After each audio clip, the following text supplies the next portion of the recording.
Hey everyone, and welcome. Ever feel like your writing is just okay? Well, today we're going to talk about the one secret tool that can totally supercharge it: connectives. These little words are the key to turning good writing into great writing. So let's jump right in. So, let's meet our hero for today, Sam. He's in the middle of writing the most important essay of his life. We've all been there, right?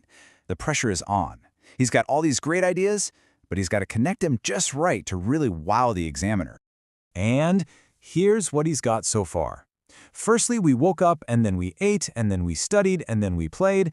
Yikes. I mean, you get what he's saying, but it's pretty clunky, isn't it? It's just so repetitive. This is a classic before picture just waiting for a little bit of connective magic. You see the problem, right? That and then just makes all his good ideas sound kind of flat. But hey, no worries. Sam's problem is now our mission. Together, let's help him turn this thing around. All right, it is officially time for your training montage. We're about to tackle what I like to call common connective crimes. These are the little mistakes that pop up all the time, but once you know how to spot them, you can easily turn them into major writing wins. You ready? Let's go. Okay, crime number 1, the double connective. You see this one a lot.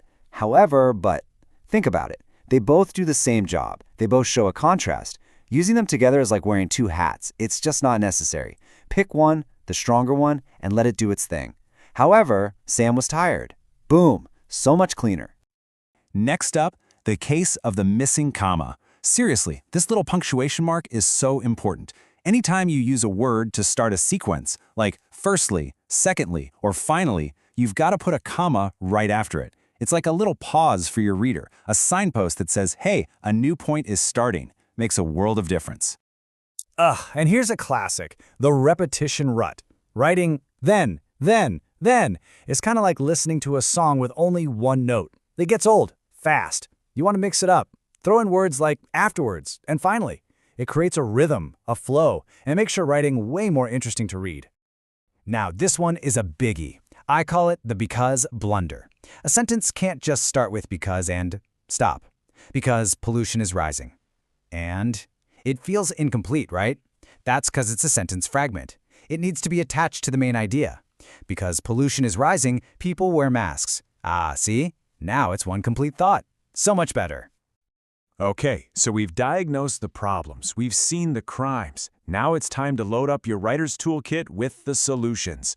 Think of these as your writing power-ups. Here are the 5 golden rules. Ready?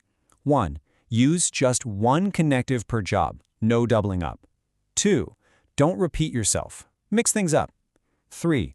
Always put a comma after those sequencing words. 4. This is a huge exam tip. Try to avoid starting an answer with because.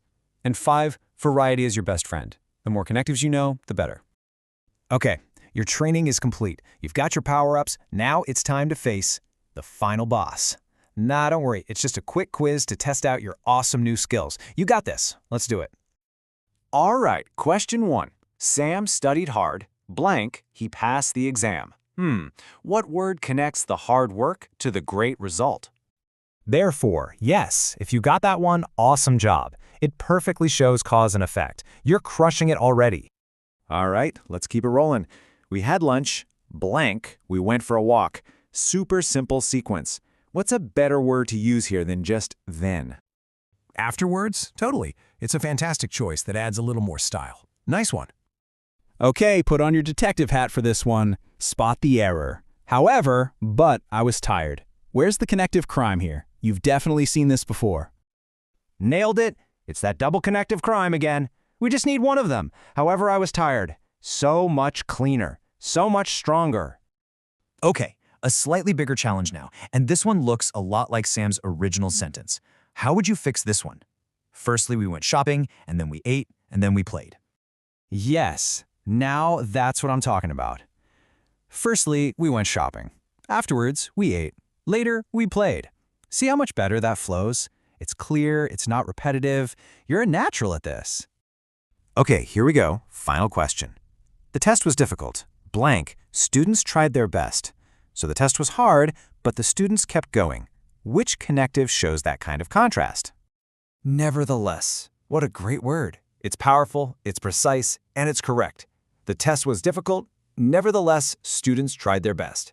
And with that, you have officially defeated the final boss. Amazing job! And there you have it. Mission accomplished. We took that confusing, clunky writing and made it clear and coherent. That, my friends, is the awesome power of using Connectives the right way. So really, what we've been talking about this whole time comes down to two big ideas: cohesion and coherence. They sound fancy, but it's simple. Cohesion is just making your sentences stick together smoothly, and coherence is making sure the whole thing actually makes sense. Good connectives are the magic glue for both. So the takeaway here is this: stop just writing sentences and start building bridges between your ideas. Use these tools wisely, and I promise your writing is absolutely going to shine in your next exam.